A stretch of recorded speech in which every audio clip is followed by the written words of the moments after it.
असीम अंधकार से भरे ब्रह्मांड में जहां अनगिनत तारों जैसी चमकती गैलेक्सियां फैली है, उन्हीं में से एक है हमारी मिल्की वे। इसी गैलेक्सी के एक छोटे से क्षेत्र में मौजूद है हमारा सौर मंडल, और इसी सौर मंडल के भीतर स्थित पृथ्वी, एक ऐसा ग्रह जिसे पूरा ब्रह्मांड रहस्य से भरा चमत्कार मानता है। लेकिन इस ग्रह का सबसे रोचक साथी है चुपचाप साथ घूमता चांद। पृथ्वी और चांद की कहानी सीधी नहीं है। वास्तव में चांद कैसे बना, यह सवाल वैज्ञानिकों को सदियों से उलझाता रहा है। कई सिद्धांत प्रस्तावित किए गए, लेकिन सबसे अधिक मान्यता पाने वाला विचार है जायंट इंपैक्ट हाइपोथेसिस। इसके अनुसार लगभग 4.5 अरब वर्ष पहले मंगल के आकार का एक प्राचीन ग्रह थिया जवान पृथ्वी से टकराया, और इस विशाल टकराव के अंतरिक्ष अंतरिक्ष में निकले पदार्थ धीरे धीरे मिलकर चांद बन गए। यह टक्कर हमारे सौर मंडल के शुरुआती इतिहास की सबसे विनाशकारी लेकिन निर्णायक घटनाओं में से एक थी। दोनों ग्रहों के टुकड़े अंतरिक्ष में फैल गए। फिर लाखों वर्षों में गुरुत्वाकर्षण के प्रभाव से उन अवशेषों ने एक नया गोलाकार पिंड बनाया, और यही पिंड आज का चांद है। यानी चांद सिर्फ पृथ्वी का उपग्रह नहीं, यह दोनों ग्रहों का मिला जुला बच्चा है। इस टकराव के बाद पृथ्वी पूरी तरह पिघल चुकी थी, एक उबलते हुए लावा के गोले जैसी। चांद भी शुरू में काफी करीब था और धीरे धीरे दूर जाने लगा। समय बीतने के साथ पृथ्वी ठंडी होती गई, उसका सतह स्थिर हुआ और जीवन के लिए अनुकूल परिस्थितियां बनने लगी।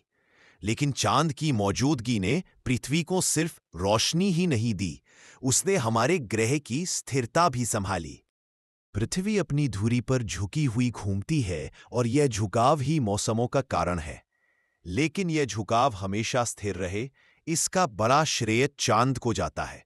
चांद के गुरुत्वाकर्षण की वजह से पृथ्वी का अक्ष हजारों लाखों साल तक लगभग एक ही रेंज में रहता है। अगर चांद ना होता तो पृथ्वी का झुकाव कभी भी बहुत ज्यादा बदल सकता था, कभी 0 डिग्री, कभी 60 डिग्री तक। अगर पृथ्वी का झुकाव इतना अधिक बदलता रहता तो यहां के मौसम बेहद अस्थिर हो जाते।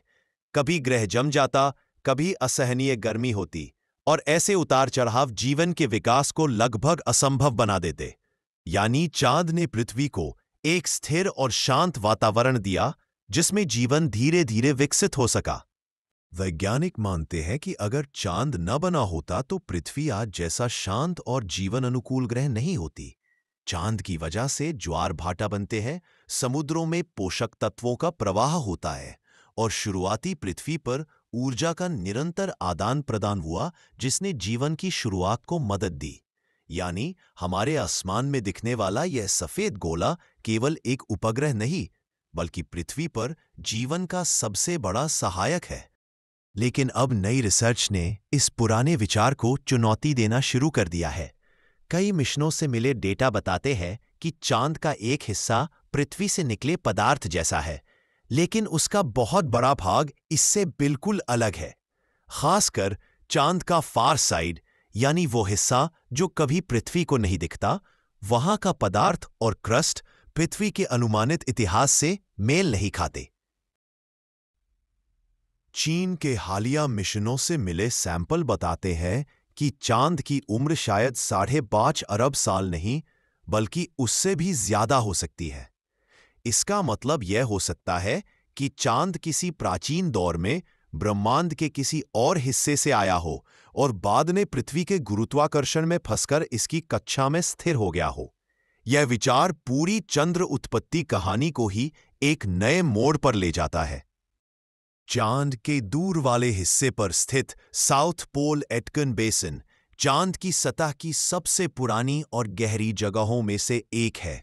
वैज्ञानिकों का मानना है कि अरबों साल पहले एक विशाल क्षुद्र ग्रह ने चांद से टक्कर मारी थी, जिससे यह गड्ढा बना और चांद की गहराई से सामग्री सतह पर आ गई।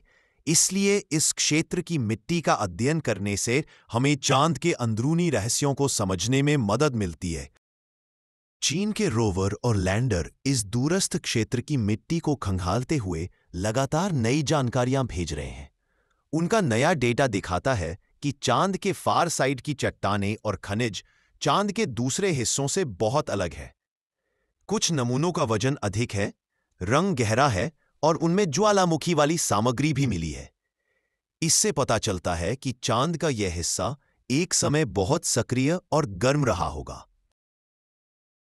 इन नमूनों की उम्र का अनुमान लगभग 4.2 अरब साल निकला है, जो पहले की जानकारी से अलग है। मजेदार बात यह है कि चीन के पिछले मिशनों में मिले सैंपल कुछ जगहों पर केवल 2.8 अरब साल पुराने पाए गए थे।